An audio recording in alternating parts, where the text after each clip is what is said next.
Bonjour à tous. Merci pour l'intérêt porté à notre solution Logepal au travers de votre inscription. Il est 11 h, nous allons débuter ce premier webinaire Logepal. Nous innovons un petit peu dans le format de présentation. Certains d'entre vous ont probablement connu les Logepal Day ou Petit Déjeuner Logepal. Le déroulé de session sera rigoureusement le même, mais les goodies et les viennoiseries en moins, j'en suis désolé pour vous. Pour les utilisateurs de Webex sur iPad et sur iPhone, il faut parfois se déconnecter puis se reconnecter pour pouvoir arriver à cette session Webex, en tout cas pour que ça fonctionne. Il faut vraiment aller au niveau du compte, vous déconnecter et vous reconnecter pour accéder à cette session. Je me présente, je suis Julien Girard, responsable des développements logiciels chez Activeo, en charge de développement sur mesure, mais également des solutions que nous éditons, comme Logepal, UCCare et Smart. Je serai accompagné tout au long de cette session par Lounès Dos Santos, responsable projet sur Logepal. Une fois cette introduction passée, il y aura 30 minutes de présentation et démonstration des nouveautés Logepal, au cours desquelles vous pourrez poser toutes vos questions par le module Q&R de Webex et non celui de chat. Lounès tentera d'y répondre en direct et nous allouerons les 10 dernières minutes de cette session pour répondre à l'ensemble de vos questions. Brièvement, je souhaitais positionner Logepal au cœur des activités d'Activeo. Logepal est tout d'abord un produit 100% français développé par une équipe d'ingénieurs logiciels qui existe depuis 1993 et évolue avec les demandes du marché, surtout celles de nos clients. Logepal est la solution leader du marché avec de nombreuses références multisecteurs, multi-activités, telles que le service client, le helpdesk ou la vente à distance. Et Logepal prend en compte des KPI issus des meilleures pratiques relations clients du marché. Pour rappel, Activeo est membre du comité AFNOR Certification et Logepal a été récompensé par BPI France pour sa capacité d'innovation. Voilà comment va s'articuler notre présentation. Nous débuterons tout d'abord par un bref rappel de Logepal à son fonctionnement et ses usages. Puis nous entamerons la présentation des nouveautés réparties en 3 blocs majeurs. Le premier, moins de données brutes, plus de visuels, ou comment rendre vos projets d'affichage plus attrayants. La deuxième partie, les modules d'alerte et de reporting par email pour assurer un suivi sans faille de votre activité. Et enfin, la mobilité, vous permettant de suivre et piloter votre activité depuis votre smartphone ou tablette iOS et Android. Où allez donc retrouver Logepal dans votre organisation? Logepal peut être présent à différents endroits pour différents usages, en affichage collectif ou individualisé. On peut tout d'abord le retrouver à l'accueil pour diffuser du contenu institutionnel et ou d'informations pratiques comme le trafic routier, la météo ou les services de ligne RATP par exemple. On va le retrouver historiquement sur les plateaux de centres de relations clients, alors certes par le biais des panneaux LED, mais également sur les écrans LCD pour animer vos équipes et leur offrir de la visibilité. On peut le retrouver également en salle de pause. Là, on va trouver des projets pouvant accueillir à la fois de la communication interne, telle que le menu du jour, les événements de la semaine, mais on peut aussi y associer, ça c'est des sortes de projets hybrides, on peut y associer un certain nombre d'indicateurs d'alerte en cas de pic d'activité, comme les périodes rouges en milieu bancaire, qui permet aux agents de retourner à leur poste si vraiment il y a un pic d'activité, une période un peu critique à supporter. Voilà pour les affichages collectifs. Maintenant, pour les affichages individuels, on peut retrouver Logepal sur les postes superviseurs afin de piloter son équipe ou ses activités. On peut le retrouver sur les postes agents sous forme de bandeaux avec leurs statistiques propres et éventuellement confrontées à celles de leur équipe.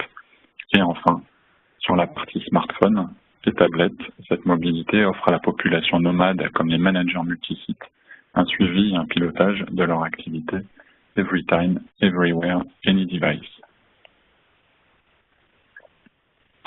Logepal est donc particulièrement utilisé pour collecter des KPI significatifs de votre métier, fédérer différentes sources de données telles que les flux web, RSS, Twitter, les flux médias comme les vidéos ou les PowerPoints et les indicateurs issus de votre système de téléphonie, CRM, outils RH ou autres solutions de ticketing. Les systèmes pour lesquels Logepal dispose d'un connecteur sont toutes les bases de données du marché, comme SQL Server, Oracle, Informix, MySQL. On a un connecteur de fichiers plats également. Et pour les différents systèmes de téléphonie ou CRM, on va avoir des connecteurs pour Astra, Alcatel, Aspec, Avaya, Atos, Cisco, Genesis, Piamo, Connecteo, Odigo, Prosody, Salesforce, Vocalcom. Et pour les systèmes qui ne bénéficieraient pas encore de connecteurs, nous sommes en mesure de les développer s'il existe bien entendu une API, c'est une interface permettant d'accéder à ces données. Tout cela, bien évidemment, permet à Logepal, une fois collecté, de concevoir des projets d'affichage dynamique et de gérer leurs propriétés d'affichage telles que la fréquence de rotation, les zones de diffusion également. On va pouvoir diffuser du contenu institutionnel, on l'a vu tout à l'heure avec le cas de l'affichage en accueil client. On va afficher des indicateurs génériques spécifiques ou calculés, puisque Logepal a capacité par le biais de formules de retransformer aussi cette donnée. On va pouvoir motiver et animer les équipes, passer des instructions en temps réel. Le tout sur les supports digitaux, donc panneaux LED, écran LCD, les PC, les smartphones et les tablettes. Ouvrons maintenant le chapitre des nouveautés Logepal. Le maître mot pour les apports en version 5 était moins de données brutes et plus de visuels. Il fallait vraiment sortir des projets d'affichage des années 90. Je dis ça alors que certains utilisent encore beaucoup ou beaucoup trop les panneaux LED. Logepal offre une richesse de composants graphiques avec une profondeur de paramétrage, les couleurs, les fontes, les effets de lumière et vraiment tous les composants graphiques, donc les demi-jauges, les jauges pleines, les thermomètres, les line charts, les bar charts. On a toutes sortes de composants graphiques, vous le verrez tout à l'heure en démonstration, afin de rendre vos projets d'affichage le plus attrayant possible, y faire adhérer le plus facilement vos agents, donner à vos superviseurs un affichage leur permettant d'être encore plus réactifs. Je vais maintenant basculer sur la démonstration.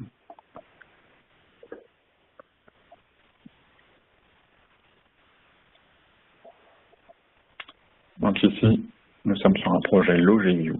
Donc LogView plutôt à destination d'un superviseur. Ici, on a un tableau de bord avec une grille dynamique reprenant les membres de son équipe. Donc on utilise la bibliothèque d'images dans laquelle vous pouvez tout à fait importer vos images. Nous, on vous fournit une cinquantaine d'images dans cette librairie, donc des smileys, des statuts agents, voilà, mais que vous pouvez alimenter en propre.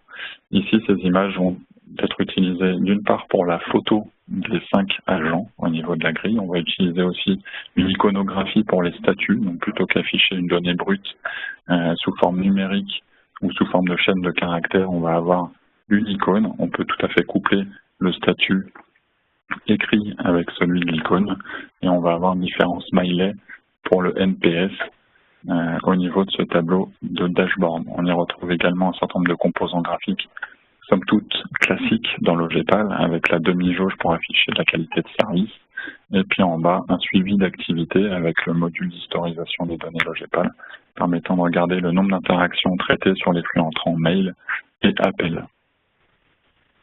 Au niveau du deuxième onglet, on a souhaité illustrer des petits apports au niveau de la grille dynamique. D'une part, les barres de scrolling permettant de gérer le contenu plus ou moins important et donc le contenu dynamique qui va être chargé au niveau de cette grille. Cette grille bénéficie également d'un ordonnancement multicritère. C'était une chose énormément demandée et notamment au niveau de l'ordonnancement des statuts des agents. Donc c'est le cas ici pour la démonstration. On retrouve le statut des agents ordonnancé de manière descendante et il est couplé à un ordonnancement sur le login duration. Voilà. De manière graphique, nous avons aussi cherché à illustrer cette qualité de service sous forme de météo. Donc on rejoue ici avec les indicateurs graphiques, mais sous forme de plage de valeurs. Chaque plage correspond à une météo plus ou moins ensoleillée, nuageuse ou carrément orageuse, en fonction de cette valeur de qualité de service. On peut faire bien évidemment beaucoup plus de choses, en tout cas des choses beaucoup plus riches. Là, je bascule sur un projet Logemedia, donc à destination d'affichage collectif sur les plateaux notamment, avec un cas d'usage autour du helpdesk et de la DSI. On va tourner ici sur un projet à 3 pages, donc la timeline va changer toutes les 20 secondes. Comme vous pouvez le constater, il offre une vue globale avec une facilité de lecture déconcertante.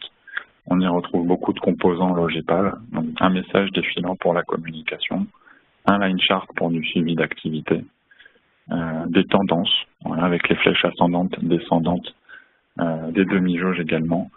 Et puis sur la dernière page, on va retrouver des informations plutôt de communication interne avec un composant web zoomé sur l'infotrafic citadin, donc sur la partie haute gauche, une vidéo promotionnelle, et on va retrouver le flux Twitter sur la partie gauche pour la ligne 13 RATP, et puis sur la partie droite, le flux RSS avec des informations du monde.fr. Pour vous montrer la simplicité de configuration de ces indicateurs graphiques, je peux me connecter rapidement à Loger Studio. Donc là, sur Loger Studio, on retrouve le projet conçu au niveau du superviseur. Donc c'est un projet de dashboard qu'on a vu tout à l'heure. Dans cette grille dynamique, on retrouve les indicateurs graphiques de type smiley. Dans la configuration des propriétés, on a bien une association de la donnée à un attribut. Donc on retrouve ici Activeo CFB. On va ensuite aller dans les indicateurs graphiques. Donc c'est bien dans l'onglet projet, rubrique indicateurs graphiques. Ici, j'ai un chapitre CFB dans lequel je retrouve mes 5 smileys qui vont être associés à une valeur. Donc là, on est sur une valeur fixe qui aura été configurée au niveau, là pour le coup, de la rubrique données attributs. CFB, j'ai bien mes 5 valeurs et ces 5 valeurs sont associées à un smiley. Dans le cas de la météo tout à l'heure, on est plutôt sur une configuration comme ici pour la DMT avec des plages de valeurs. Donc on va être sur un attribut de type intervalle et on va définir les différentes plages de valeurs. Quand la valeur statistique se trouve dans cette plage, on prendra l'image qui y sera associée. Voilà pour la partie indicateur graphique. Tant que je suis sur Loger Studio, je vais enchaîner sur le volet du moteur d'alerting et de reporting mail qu'on va retrouver sur la partie données également dans la rubrique alerte. Voilà. On y retrouve l'ensemble des alertes, donc c'est toujours réparti par domaine pour cloisonner notamment la visibilité et les droits d'accès en termes de lecture et modification sur ces objets de configuration. Donc dans le domaine Activeo ici, j'ai une alerte qui est configurée. En cliquant dessus, j'accède à une vue résumée de son paramétrage qui va être ensuite décliné en différents onglets pour pouvoir affiner cette configuration. Dans cette configuration, je vais pouvoir activer ou non l'alerte. Je vais avoir plusieurs critères de déclenchement d'alerting, donc je vais suivre un ou plusieurs indicateurs et je vais y mettre des conditions par rapport à des plages de valeurs ou par rapport à des seuils qui vont être dépassés. Je vais gérer l'évolution dans le temps de cette alerte, donc avant alerte, après alerte, pendant l'alerte. Le but, c'est pas de spammer les utilisateurs avec bon nombre de mails qui pourraient arriver toutes les secondes. On va pouvoir définir des scénarios d'escalade également. Donc un premier niveau à destination d'un superviseur. Si l'alerte perdure dans le temps, après 1 heure, je peux émettre un email à destination de son manager et on peut définir vraiment comme ça des scénarios d'escalade. On a capacité aussi à fournir, donc dans la définition du contenu de mail qui est localisé en français ou en anglais, on peut associer en pièce jointe le suivi de cet indicateur, donc sous forme graphique ou sous forme tabulaire. Et puis enfin, on va avoir plusieurs critères de fin d'alerte qui sont définis dans ces différents onglets. La partie alerte peut également être envoyée en push de notification native sur les smartphones et les tablettes si l'utilisateur est doté de ce type de périphérique. Pour la partie rapport, donc là nous sommes toujours dans données, dans la rubrique rapport. Sur le même principe, dans le domaine Activeo, je vais retrouver un rapport, qui est un rapport quotidien. Toujours cette vue résumée de l'ensemble du paramétrage du rapport, pour lequel je peux activer ou non l'émission du rapport, et sur le même principe, la déclinaison par onglet, avec la finesse de paramétrage. Un point très important par rapport au rapport, c'est que Logepal ne peut générer un rapport qu'à partir de statistiques qu'il va historiser. Il vous faudra donc bénéficier du module d'historisation, qui, je le rappelle, est soumis à licence, pour bénéficier de cette fonctionnalité. La construction du rapport se fait par sélection d'une ou plusieurs séries de données statistiques. On va sélectionner la vue souhaitée, là encore tabulaire ou graphique, et on peut mettre jusqu'à 3 séries par graphique. Ensuite, il faut choisir choisir la fréquence d'émission du mail qui déterminera si le rapport est donc quotidien, hebdomadaire ou mensuel. Et puis choisir la liste des destinataires, donc la liste de distribution pour ces rapports.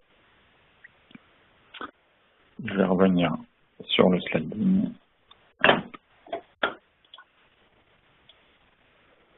Donc une petite synthèse de ce qu'on vient d'évoquer. Sur la partie alerting mail, effectivement la possibilité d'envoyer des mails sur une ou plusieurs conditions configurables, gestion de la persistance d'une alerte dans le temps pour ne pas vous spammer, possibilité d'escalade au bout de plusieurs minutes, réception de mail avec ou sans pièce jointe, des modèles qui sont aujourd'hui prédéfinis dans l'OGPAL, mais que vous pouvez personnaliser et surtout localiser en français ou en anglais, et une gestion de fin d'alerte. Pour le reporting mail, donc basé sur le même moteur, je le rappelle, la création des rapports à partir d'indicateurs historisés, c'est un point important. Un affichage tabulaire ou graphique de ces valeurs, jusqu'à 3 séries par graphique. Le rapport peut être quotidien, hebdomadaire ou mensuel. Et là encore, des mails qui sont prédéfinis mais personnalisables et localisés en français ou en anglais. Activeo a ensuite choisi, par le biais d'applications mobiles, de faciliter la vie des populations nomades et des managers multisites. Le but initial, c'était vraiment de fournir à un manager une vue globale, qu'en un coup d'œil, via cette application, il puisse retrouver les indicateurs souhaités et vérifier sa production. Donc l'OGPAL est dorénavant accessible partout, sur tablette et sur smartphone. Ce sont des applications natives, donc iOS et Android, et téléchargeables depuis l'Apple Store et le Google Play Store. D'un point de vue un petit peu technique, nous préconisons une architecture de déploiement sécurisée par le biais de la mise en place d'une DMZ si vous souhaitez en faire une utilisation externe à votre entreprise, mais surtout à l'utilisation d'un certificat SSL émis par une autorité de certification de confiance. C'est un point notamment très important si vous avez une flotte de mobiles iOS. Mais dans tous les cas, que ce soit iOS ou Android, on vous préconisera la mise en place de ce type de certificat. L'application est aussi dotée d'un magasin de notifications et, depuis la 6.1, d'une gestion des messages textes et des contenus. En fait, ce sont les fonctionnalités de l'OGPilot Web que nous avons déportées sur mobile. Donc là encore, je vais basculer sur la démonstration. Ce que je vais faire, c'est que je mets en place un outil de mirroring entre mon PC et mon smartphone. Et je vais donc coupler mon smartphone à mon PC pour que vous puissiez voir. Hop. Alors, c'est en cours de connexion. Voilà, pour que vous puissiez voir le contenu de l'application mobile. Je vais me déconnecter et on va repartir du début. Hop. Voilà, donc tout d'abord, la connexion se fait par le biais de la sélection d'un domaine, d'un login, d'un mot de passe, afin d'identifier l'utilisateur et de charger son profil avec plus ou moins de droits. Voilà. En fonction de ces droits, il aura ou non de la visibilité sur les projets et ou non accès aux notifications et aux fonctionnalités offertes, les fonctionnalités de pilotage qui sont équivalentes au OGPilot Web. Sur la partie gauche, on va retrouver donc le burger menu avec ici tout le menu disponible dans l'application mobile puisque je me suis connecté avec un compte administrateur. Et puis sur la partie droite, ici là où il y a le point d'exclamation, ce sont en fait les notifications non lues au niveau de l'application mobile. Je vais aller au niveau des projets. Hop. Donc l'application fonctionne à la fois en mode portrait et en mode paysage. Donc elle bascule en mode paysage pour la visibilité des projets d'affichage. Ici, nous avons fait une déclinaison du projet LCD présenté tout à l'heure. Nous avons adapté à la résolution du périphérique mobile. Autrement dit, là, il y a deux cas de figure possibles. Soit nous adaptons le contenu à l'usage pour aller vers des choses plus synthétiques, de type dashboard, ou nous découpons le projet sur plusieurs pages. Ici, nous avons fait 5 pages en lieu et place des 2 qui étaient proposées sur le projet LCD. Voilà. Nous y retrouvons tous les éléments graphiques et contenus métiers du projet LCD, donc avec les différentes grilles, les line charts, les thermomètres, les tendances, voilà, déclinés sur les 5 pages. J'espère que vous n'avez pas trop de latence au niveau du scrolling. Donc voilà pour le type de projet Helpdesk DSI décliné sur la partie mobile. Un autre type de projet de plus en plus demandé, voilà, ce type de projet MAP, alors, il y a un petit peu de temps de rechargement entre le couplage téléphone et PC. J'ai même l'impression qu'il est un peu gelé. Hop, on va le rebouger un peu.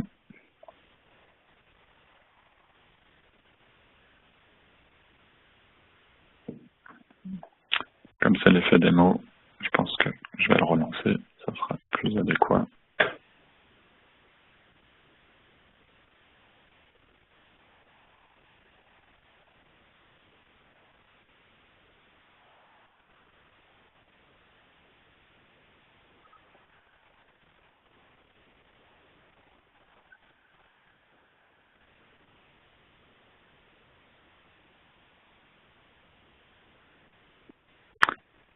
Voilà, donc après ce petit désagrément de démonstration, je retourne sur le projet de type MAP que l'on retrouve de plus en plus chez nos clients, qui permet d'avoir une vue globale de l'activité et offre une expérience utilisateur relativement intuitive, notamment grâce à l'utilisation du on-click. Donc là, vous voyez pas forcément ma gesture, mais je clique sur les petits drapeaux de pays, qui me permet ensuite d'accéder aux données qui lui sont directement rattachées. Donc, ils peuvent être des données liées à la téléphonie, un système de CRM, un outil de ticketing. On va pouvoir rattacher l'ensemble de ces indicateurs au pays. Donc, je fais du on-click pour accéder au tableau de données et je swipe vers le bas pour revenir à la carte principale. Voilà. L'application, comme je l'évoquais tout à l'heure, fonctionne à la fois en paysage et en mode portrait. Donc là, je vais basculer en mode portrait pour une lecture plus aisée des notifications. Donc là, on revoit bien les alertes. Donc ce sont des push natifs avec les alertes non lues. Je vais retrouver ici en fait le même modèle porté par le mail au niveau de l'OG Studio qui va m'indiquer quelle était la statistique qui était monitorée et quel était le seuil de déclenchement de cette alerte. Donc je peux, depuis ce magasin de notification, lire les alertes, les tracer, les historiser, ou tout bonnement les gérer en les supprimant au niveau du magasin de notification. Pour la partie pilotage depuis l'application mobile, on va donc retrouver de la gestion de contenu, donc la gestion multimédia au sens où je vais pouvoir modifier une URL d'un site web. Donc s'il y a un composant web dans un projet d'affichage, je vais pouvoir modifier le pointeur d'un fichier vidéo ou un fichier PowerPoint si jamais il y a ce type de composant dans les projets, ou encore gérer les messages statiques ou défilants, ce qui était vraiment la demande initiale de nos clients. Donc ici, moi, j'ai prédéfini un message texte. Donc c'est un des messages qui défilait sur le projet LCD, Helpdesk DSI. Le texte, il s'agit de messages modifiés. Je vais retrouver l'ensemble des propriétés qui m'étaient données sur l'OG Pilote Web. Donc je peux modifier le type de police, la taille de la police, la couleur de cette fonte. Et je vais surtout pouvoir l'activer et l'enregistrer.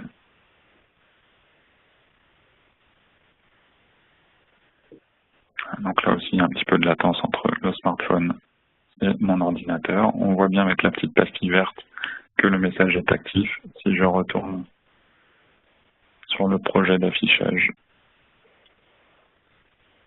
écran LCD, Helpdesk DSI, donc il a été modifié sur la première page. Donc il va falloir attendre que la timeline boucle sur cette page DSI et ensuite sur la page d'information interne pour revenir sur la page Helpdesk où le message texte a été modifié. Et on croise les doigts qu'il n'y ait pas eu de couac dans la modification de ce texte défilant. Et du coup, vous voyez, ça permet bien à un manager ou un superviseur de piloter aussi son activité et de diffuser du message à destination de ses équipes depuis son smartphone. Et effectivement, le message n'a pas été modifié sur l'écran LCD. Bon, j'ai un petit peu anticipé, mais c'est l'effet des mots. Croyez-moi, ça marche. Je vais revenir à la partie sliding. Hop. Voilà, ce qu'il faut retenir, l'essentiel de cette nouvelle version Logepal. Petit 1, ce sont les fortes évolutions des capacités graphiques de notre solution. Petit 2, la mise en place du moteur d'alerte et d'envoi des rapports par email. Et petit 3, voilà, la mise à disposition d'applications mobiles iOS et Android, donc téléchargeables depuis l'Apple Store et le Google Play Store. Cette session met en avant les principales fonctionnalités, mais vous trouverez l'exhaustivité des nouveautés dans la release produit, la release 6.1, qui est donc la dernière version de Logepal. Pour terminer, j'ai choisi de vous présenter 3 cas d'application client, dont les visuels vous démontrent la puissance graphique de la solution. Tout d'abord, Generali, qui dispose d'un Logepal pour sa branche assurance, avec du contenu issu des flux téléphoniques et mail. On voit la capacité de Logepal à absorber la charte graphique d'un client, notamment sur la première page, puisqu'il s'agit d'un projet sur 3 pages. Donc là aussi, avec la mise en place d'une timeline, on va pouvoir travailler les images de fond. On va pouvoir vraiment absorber cette partie charte graphique.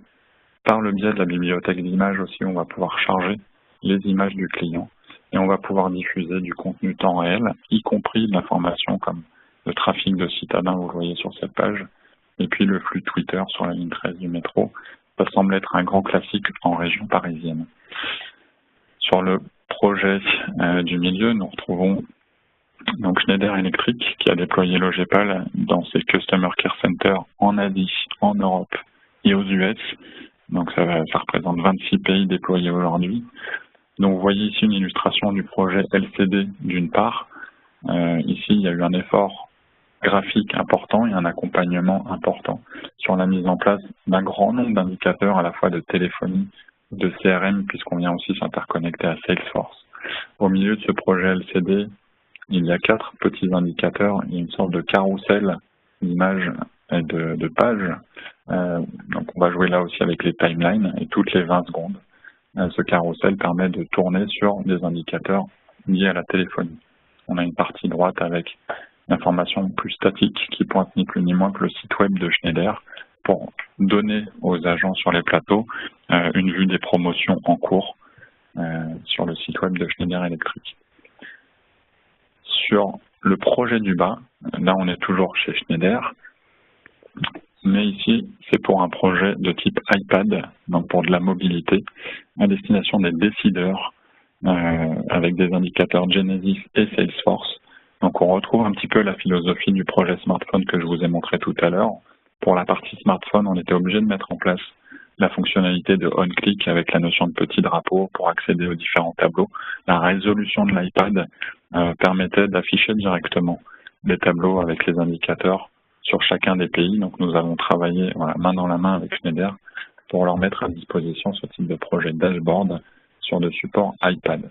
Mais vous retrouvez l'ensemble de cette success story sur notre site internet Logepal. Pour finir, le projet de la banque postale, chez qui nous avons eu un accompagnement très très fort sur la partie design afin d'aboutir à ce projet flat, très épuré et dans l'air du temps, pour lequel on va retrouver là derrière des données statistiques de téléphonie Camo Connecteo et puis d'une solution qui gère en fait du traitement de tâches. Donc on va retrouver différents indicateurs graphiques, donc tels que le thermomètre ou la demi-jauge qui ont été bien plus travaillés que d'habitude pour arriver vraiment à ce flat design souhaité par la banque postale. Voilà, sachez qu'Activeo intervient à vos côtés tout au long du projet, depuis la phase de spécification dans le choix des indicateurs à visualiser du design, comme ça a été le cas pour la banque postale, jusqu'à la mise en place de la solution, la formation et le support par nos équipes pour vos utilisateurs, à la fois les populations d'administrateurs, mais également tous les managers et superviseurs, donc vraiment les utilisateurs de notre solution. J'espère que cette présentation vous aura permis de découvrir ou redécouvrir pour certains la solution Logepal. Si vous souhaitez aller plus loin, de type présentation dédiée ou atelier de travail sur des besoins spécifiques, il ne faut vraiment pas hésiter à nous suivre d'une part sur le site d'Activeo et sur le site dédié Logepal en français et en anglais. et sur les réseaux sociaux, donc Facebook, Twitter, LinkedIn et YouTube, ou nous contacter directement sur l'adresse mail info@activeo.com. Voilà, j'ai été un petit peu plus rapide que prévu, donc il nous reste finalement plutôt un quart d'heure que 10 minutes pour le jeu des questions-réponses. Je ne sais pas si Lounès a déjà eu quelques questions. Alors, la première question, c'était s'il y avait un enregistrement de la session. D'accord, alors je vais juste répéter, on ne sait jamais si jamais. Donc la première question, c'est de savoir si la session du webinaire est enregistrée. Donc oui, cette session de webinaire est bien enregistrée via les outils de WebEx. Donc sous réserve que l'enregistrement soit bon, il vous sera accessible dans un mail de remerciement de votre participation à ce webinaire. Et donc à défaut, si jamais l'enregistrement n'était pas si bon que ça, on vous donnera le sliding PDF de cette session de présentation accompagné de la release note 6.1. Alors, deuxième question qui a été répondue en fait dans la présentation, c'était s'il y avait des règles logiques, si c'est possible de le faire, par exemple, soit c'est inhumain, mais au niveau des alertes. Là, c'est les conditions au niveau des alertes. D'accord, en fait, c'est ça, une séquence de conditions avec des if, else if ou des choses de ce type-là. Donc, on peut pas le respecter. Oui, en fait, il n'y a pas de scripting de séquence au niveau des conditions configurables pour les alertes. En revanche, on peut bien additionner, on peut sommer des conditions d'alerte. Donc, on arrivera forcément à des limitations. On n'aura pas la puissance ou la profondeur d'un scripting. Malgré tout, on arrivera, je pense, à mettre en place les bonnes conditions pour provoquer ces alertes mail ou push à destination des mobiles. Enfin, dans un slide, ce qu'il faut retenir, à quoi correspond l'état de consommation des licences? Alors, très bonne question. C'est vrai que c'est une des nouvelles fonctionnalités de la 6.1 de l'OGPAL. Ce que je vais faire, ça sera plus pratique d'avoir l'image et les mots à la fois. Donc, l'état de consommation des licences dans l'OGPAL 6.1, c'est ni plus ni moins que dans la rubrique configuration licence. Avant 6.1, il n'y avait qu'un onglet fichier qui vous permettait de voir ce que vous aviez finalement acheté auprès d'Activeo avec la ventilation des licences par brique applicative de l'OGPAL. Nous y avons adjoint l'onglet consommation. Donc en cliquant ici, nous avons l'état de consommation en temps réel, là aussi avec la ventilation des licences. Donc l'OG Media, l'OG Pilote, l'OG Studio et l'OG View. Donc on voit vraiment en temps réel combien de jetons de licence sont utilisés. Et en cliquant sur le détail, on peut voir vraiment qui utilise, donc soit l'adresse IP et ou l'utilisateur associé en fonction des périphériques. En tant qu'administrateur, et là aussi si j'en ai les droits, j'ai même capacité à déconnecter l'utilisateur si je souhaite récupérer un jeton de licence.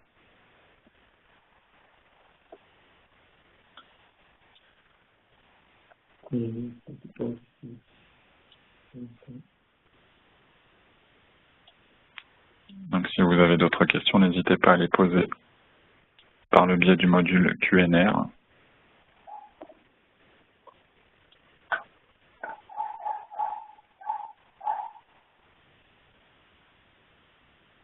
Alors, la question, c'était pas forcément uniquement au niveau des alertes, mais au global.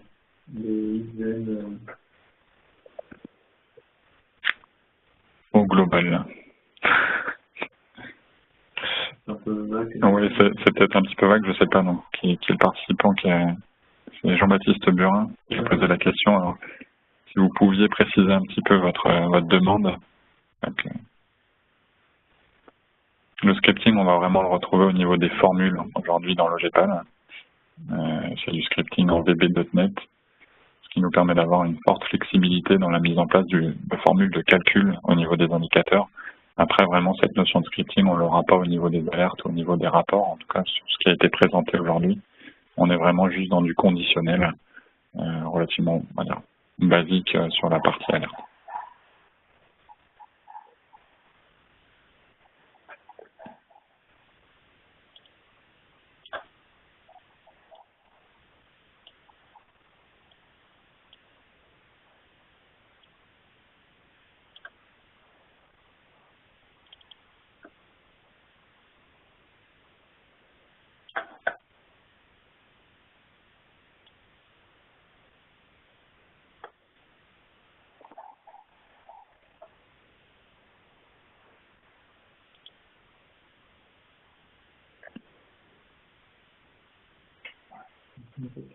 Oui. L'appui mobile, par exemple,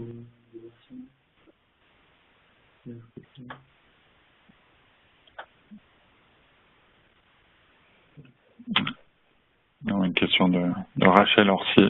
Qu'est-ce que vous appelez le magasin de notification? Alors, le magasin de notification, c'est au niveau de l'application mobile. Ça correspond aux alertes. Donc, le moteur d'alerte mail peut envoyer à destination des smartphones et des mobiles cette même alerte, mais au format d'un push de notification. Voilà, c'est le format qui est adapté aux smartphones et aux tablettes. Et ces pushs sont reçus au niveau du smartphone et historisés dans un magasin de notification. Voilà, ce qui permet à l'utilisateur de stocker les notifications reçues et de gérer à sa guise la lecture de ces notifications, la suppression de ces notifications par le biais de ce magasin dans son application mobile. Il y a une question. Est-ce qu'une même alerte peut être envoyée simultanément par sur divers supports? Oui, alors tout à fait. Ça me permet aussi de rebondir là-dessus. C'est vraiment, aujourd'hui, l'alerte, elle va être configurée par rapport au destinataire, au sens utilisateur. Donc, on va pouvoir y pointer une adresse mail pour un utilisateur, mais s'il est doté d'un périphérique mobile, il va aussi recevoir cette alerte sur son support mobile, donc smartphone ou tablette.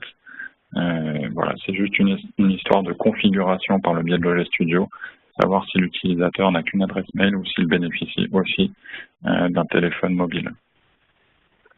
Une question dans le chat.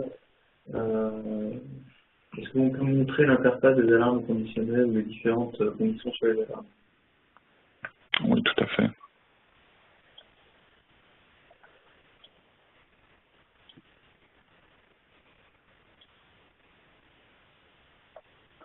Donc ici, nous sommes dans l'OG Studio, la rubrique données, alerte. J'ai édité une alerte dans l'onglet conditions. Donc on va retrouver ici différentes conditions. Donc ici, on va avoir appel, alors désolé pour la nomenclature, mais appel DE est point efficacité inférieure à 75. Et donc on voit bien qu'il y a une somme de conditions. Appel DE Poitiers point efficacité inférieure à 95. Et on peut venir en rajouter en sélectionnant des indicateurs, des statistiques d'objets, des formules d'objets, des groupes d'utilisateurs, et puis ensuite des conditions, donc inférieur, supérieur, inférieur ou égal, égal, des plages de valeurs. Voilà. Donc, c'est vrai que pour répondre aux questions de tout à l'heure, voilà ce qu'on peut faire en termes de conditions sur les alertes, mais ça ne mettra pas en place du scripting. On sera bien dans du et ou au niveau de cette somme de conditions d'alerte.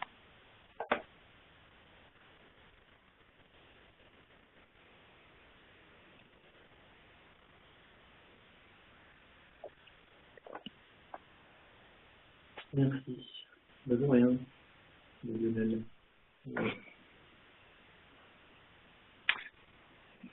Lionel Savoie, à nouveau une question. Est-ce que la base utilisateur peut se connecter à un LDAP? Donc, à titre d'exemple, Active Directory de Microsoft. Oui, d'une part, dans la partie utilisateur, donc je vais répondre en deux temps. La partie utilisateur, on peut aller charger les utilisateurs et se synchroniser avec la partie LDAP. Donc ici, on peut faire importer des utilisateurs depuis Active Directory. Donc ça évite la saisie manuelle et fastidieuse s'il y a beaucoup d'utilisateurs Logepal, d'une part. Donc on a cette synchronisation auprès de l'Active Directory. Et après, en termes de connexion et d'identification, l'ensemble des briques Logepal, que ce soit Log Studio, Log Pilote, peuvent avoir en fait une connexion avec une authentification Windows intégrée. Donc on a bien ce relais d'authentification auprès de l'Active Directory.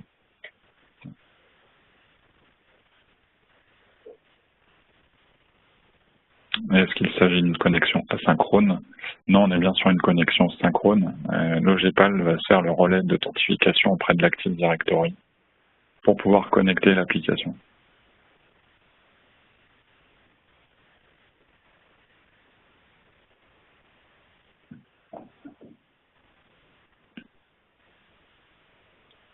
L'historique des alertes peut-être sauvegardé et si oui, combien de temps? Alors, l'historique des alertes est bien sauvegardé et nous avons en fait un moteur qui va purger puisqu'en fait on historise tout ça dans la base de données. et on ne souhaite pas que cette base de données explose. Elle a forcément une taille limite et critique.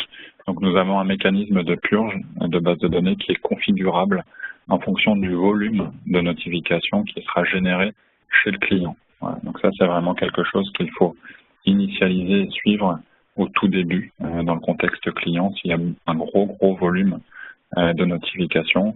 Et en fonction, évidemment, de la base de données qui se trouve derrière, si on est sur du SQL Express, on a une limite qui sera plus facilement atteignable que si on est sur un cluster SQL. Et on a ce mécanisme qui permet de purger les alertes au fur et à mesure, évidemment en partant des plus anciennes et en conservant les plus récentes.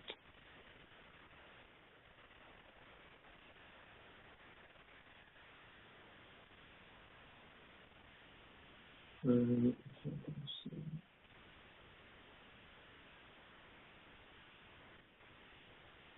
toute façon, je fais une question, c'était par rapport à l'échange.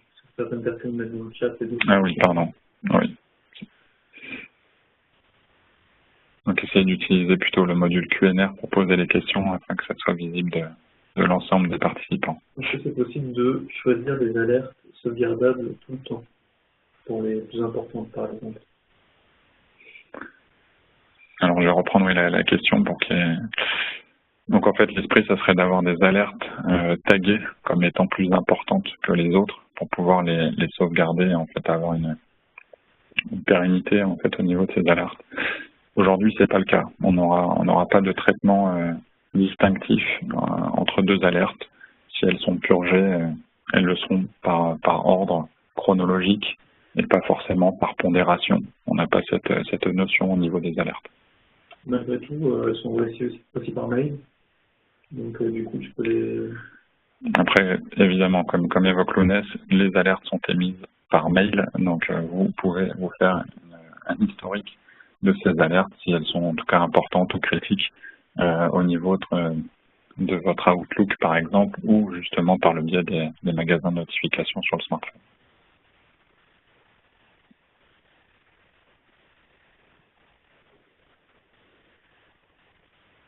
La base d'autorisation doit se poser sur quelle architecture MySQL, SQL ou autre? Alors, la base historique de Logepal est sur du Microsoft SQL Server. Voilà. Elle peut être dans les petites configurations colocalisées au serveur Logepal. Et si jamais on est sur les plus grosses architectures, on peut tout à fait déporter ça au niveau de l'infrastructure du client, soit dans un cluster SQL, soit même la mise en place d'un mirroring SQL, si on souhaite ne pas avoir de perte de données, et qui fournit la licence du Microsoft SQL Server. Donc si c'est de l'Express, Activeo peut la fournir dans la mesure où c'est gratuit. Si on met en place du clustering ou du mirroring, il faut une licence standard ou enterprise et elle sera bien fournie par le client et non par Activeo. Une question sur le... Tu vois ou... Je suis en train de lire.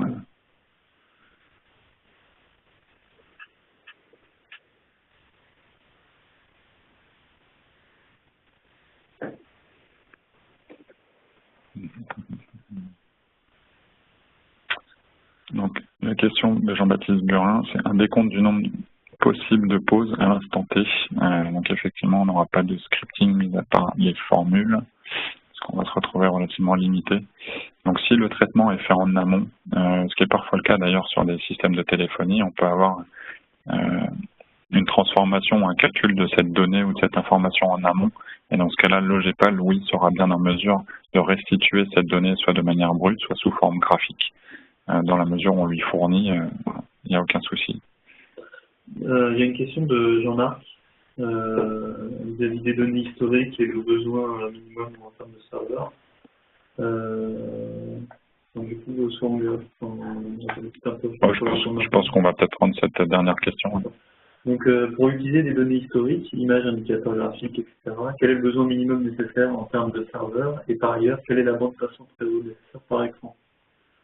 D'accord. Alors, effectivement, la réponse en tout cas peut être assez longue.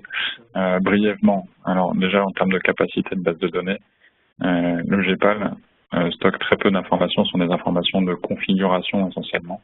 Et sur la partie historisation, on s'aperçoit que du SQL Express est bien suffisant pour stocker même 1 an de données en termes de suivi d'indicateurs.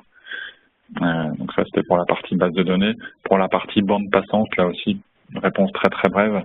On va avoir généralement un petit pic de chargement sur des projets en fonction du contenu, puisqu'on va charger tout le squelette du projet d'affichage. Et ensuite, ça s'est stocké en local, donc c'est bien le client web qui va stocker cette information, y compris les vidéos qui vont être chargées à l'initialisation. Et ensuite, en vitesse de croisière, on va simplement avoir le delta de données au niveau des indicateurs statistiques. Donc finalement, une très très faible consommation de la bande passante réseau. Voilà. Et évidemment, je pourrais répondre plus en profondeur une autre fois. Il est 11h45. Voilà, j'espère que vous avez apprécié cette session de présentation et donc ce premier webinaire Logepal. Merci encore pour votre participation et à très bientôt, je l'espère.